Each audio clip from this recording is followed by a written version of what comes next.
But there is one song that I think all of you have heard that is from Finland. You don't know that you know, but you know.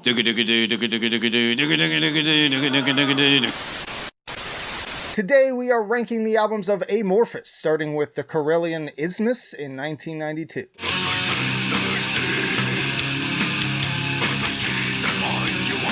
This band has gone through a lot of iterations in their sound, but the debut is an interesting mix of old school and melodic death metal. I'd compare it most closely to Dark Tranquillity's The Gallery, but interwoven with some early Amon Amarth, and not nearly as intricate and complex. The album is named for a Finnish battleground, apparently, and also draws on Celtic mythology and occult themes, in addition to their usual poetry and Finnish writings that they get into with a lot of their later material. I dig the subtle synth atmosphere and general vibe, but the vocal performance definitely leaves something to be desired and drags my enjoyment down quite a bit. I'm going to put this one at great tier. Next up is Tales from the Thousand Lakes in 1994.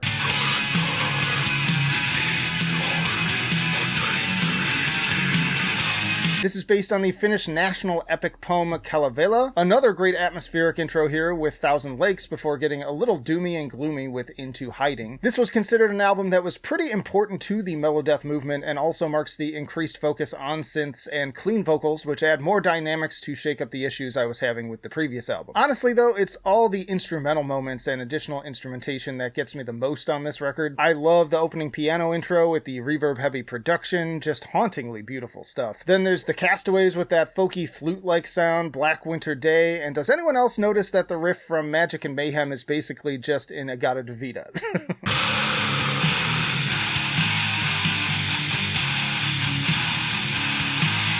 In any case, very cool experience with lots of great dynamics and set pieces. Feels very much of the time for somebody like myself who loves the magic of early melodic death metal. It's not perfect, as I find some of the songwriting repetitive and the clean vocals aren't great, but it's very much a slice of the time, and I am going to put it at fantastic. Next up is Elegy in 1996.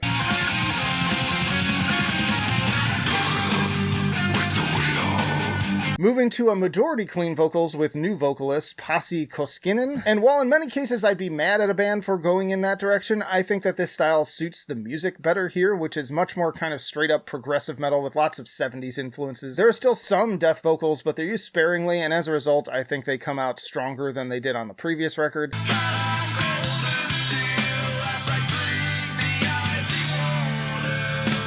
Lots of fan favorites, including Against Widows, which has some kind of Opeth vibes, Song of the Troubled One, and Relief. On Rich and Poor also has a great kind of In Flamesy hook, and Cares gets pretty interesting. Many fans seem to love this one. I find it a little bit long-winded, and certain tracks like The Orphan aren't my cup of tea, although even that one has a pretty killer solo.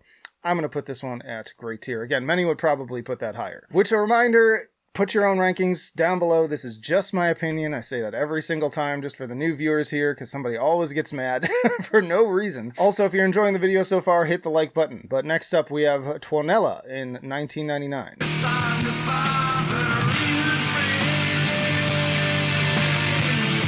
Named for the Finnish realm of the dead. More kind of rock and roll sounds seeping in on this one, both in the riffs and more direct style of songwriting on certain tracks. Love that opening guitar riff on The Way. Morning Star almost sounds like a later Alice in Chains song in a weird way, but I'm telling you, it's there.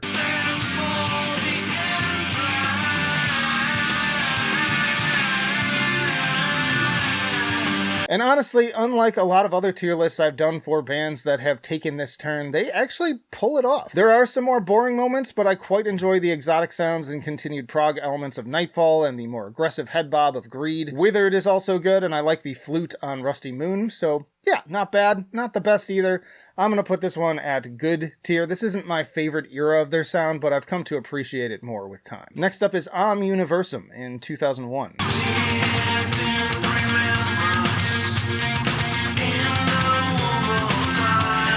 Continuing in that progressive rock kind of direction, which I didn't initially like, again, but it's grown on me since the last time I did this. I appreciate the continued little flourishes, like the saxophone on Alone and Drifting Memories. The synth elements in certain riffs even have a bit of a Tool energy to them at times. A little lame in other sections, but also some genuinely catchy tracks like Forevermore with plenty of wah pedal. I'm also going to put this one at good tier. Follow that up with Far From the Sun in 2003.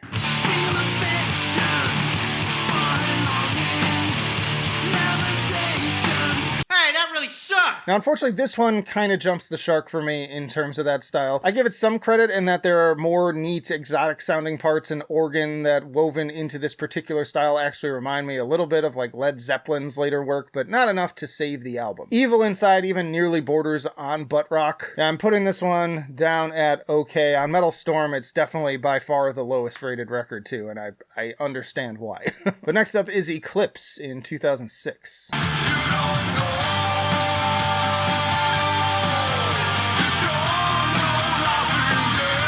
Another album that has seriously grown on me since my last ranking. Two Moons really kicks in the door as an opener, sounding like Mastodon, and House of Sleep follows up incredibly catchy as well, having a stunning synth interlude. This also marks the reintroduction of death growls on Leave Scar, which has a bit of a folky swing to it.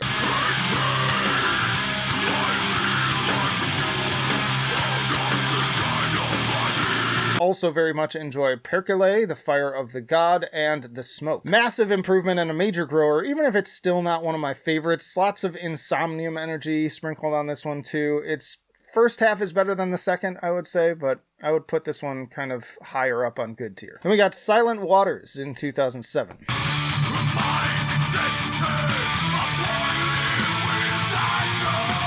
Another very Mastodon-esque opener here alongside weaving the incantation. Towards and Against is also pretty cool with more death growls, and Eye of Crimson Blood and Her Alone both have really pretty almost Catatonia-esque intros. Also enjoy the folky turn of Shaman, and the singing in general is fantastic. Some pretty powerful moments like the White Swan, but then there are also some snoozers like the title track. Oddly enough, you'd want the title track to be like the best one on the album in most cases, but not so much here, at least in my opinion.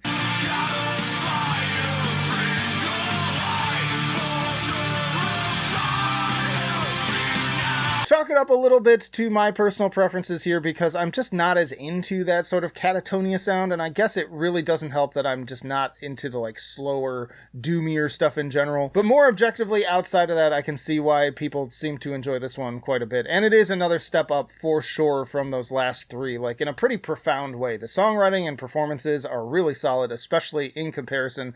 I'm going to split the difference and put this one at great tier. Personally, I think that this one mostly walks so that the next album can run, which brings us to Skyforger in 2009.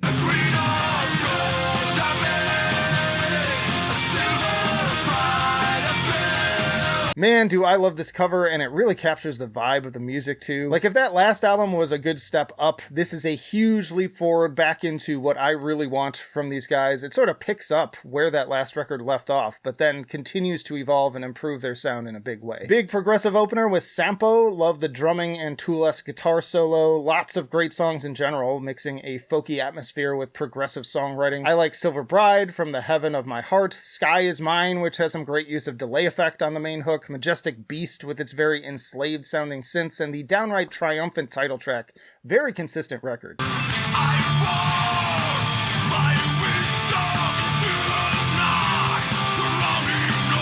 Also very chill, just peaceful, enjoyable, something to put on and close your eyes and just sort of like drift away to, with more great piano to emphasize those elements as well. Also voted the 2009 Metal Storm Award for Best Heavy Metal Album of that year. I'm going to put this one at perfection. Follow that up with The Beginning of Times in 2011.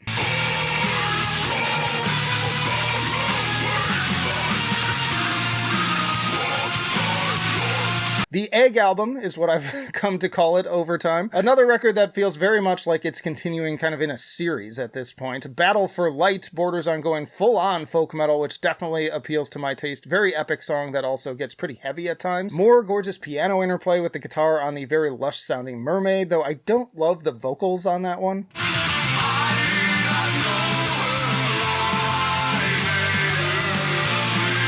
My Enemy gets more death metal than they had in years at this point, and lots to love about Song of the Sage, spellbinding atmosphere on Reformation as well. It's not quite as strong in the second half, but the title track is definitely among their best closers. I'm going to put this one at fantastic. Next up is Circle in 2013.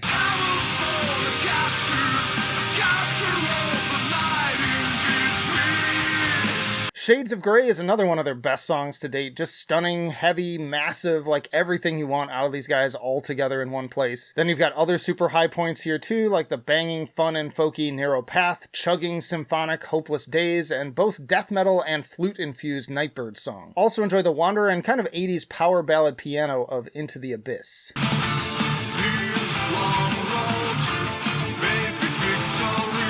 Lots of variety, so many earworm melodies, and just all of it coming together into one grand spectacle. I also love the almost Dark Tranquillity sounding bonus track, Dead Man's Dream. Incredible production and a runtime that just flies by effortlessly and leaves you wanting more. I had previously put this one at the top. In my re-listens this time, it dropped down slightly, but it's really high up on Fantastic. Follow that up with Under the Red Cloud in 2015.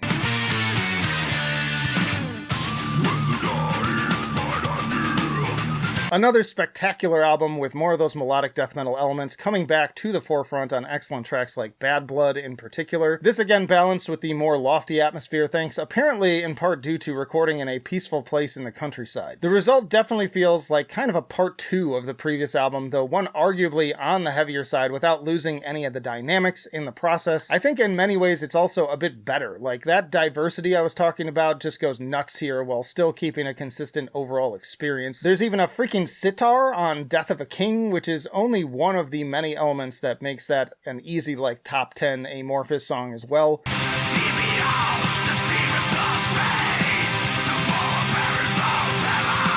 Just listen to the Skuld to hear that full range of sound on display, from the roaring snarls to the Hammond organ and ripping solo work. Sacrifice has some kind of Insomnium vibes and also more crazy soloing. Tree of Ages is kind of full-on Equilibrium style folk. I could definitely just keep naming tracks from this one, but suffice it to say there's a reason why it's so highly praised by the critics. It is going to perfection and even higher than Skyforger at that. Then we got Queen of Time in 2018.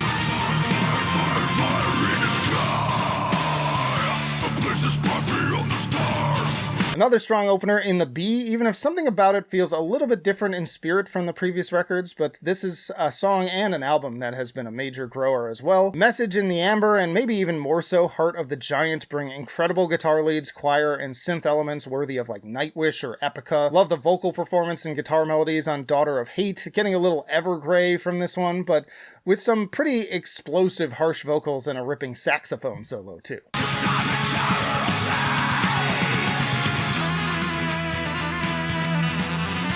Incredible strings and Spanish guitar on the Golden Elk. Love the Hammond organ and general bounce of We Accursed. And Anneke van Giersbergen's appearance on Amongst Stars is also incredible. I am sorry if I butchered your name, which I probably did. For whatever reason, I didn't really love this album the first time I heard it, but coming back to it now, it has risen up to perfection. And yeah, probably maybe like 3rd place. Next up is Halo in 2022.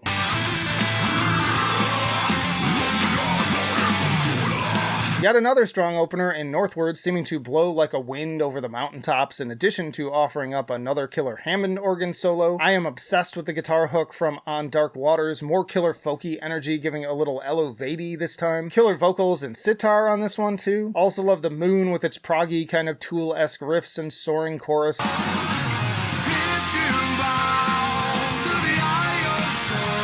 Love the kind of mathy Dream Theater-esque elements on Windmane. More great sitar and imposing death growls on A New Land, and another one with a very infectious head bob to it with the driving When the Gods Came. Seven Roads Come Together was another early favorite with more kind of Middle Eastern sounding atmosphere, and strong closer in The Wolf. Another one that didn't hit me that hard when it came out despite many listens, but circling back to it now, it has taken on a new life for me. Maybe not quite as good as the last one though, so I'm gonna put this one at Fantastic, maybe around here. Which brings us to Borderland in 2025.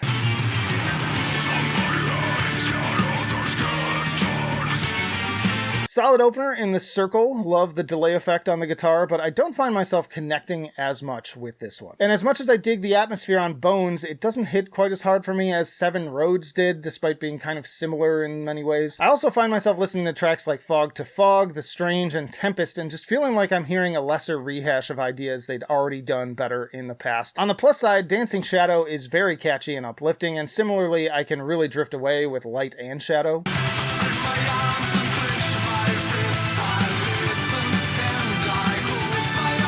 More great sitar and peaceful energy of the lantern and windswept atmosphere on the title track, and then sufficiently sorrowful guitars and strings on the appropriately titled Despair. I had this album over a month early, so I not only gave it several listens, but also put it down for a few weeks and then came back to it later to be as sure of my thoughts as possible. But overall, I think this album kind of lacks the diversity, grandeur, and personal wow factor of the ones that came before. Given my track record, though, I wouldn't doubt that it could end up being a grower that, again, I like circle back to in 2 years or whatever, and I find a new life in it. But as of right now, I'm feeling kind of great tier for this. Y'all check out this playlist for more melodic death metal rankings, some of them with like progressive elements as well, or this for your personal YouTube recommendation. But that'll do it for now. Flight of Icarus signing off. I will see you in the trenches.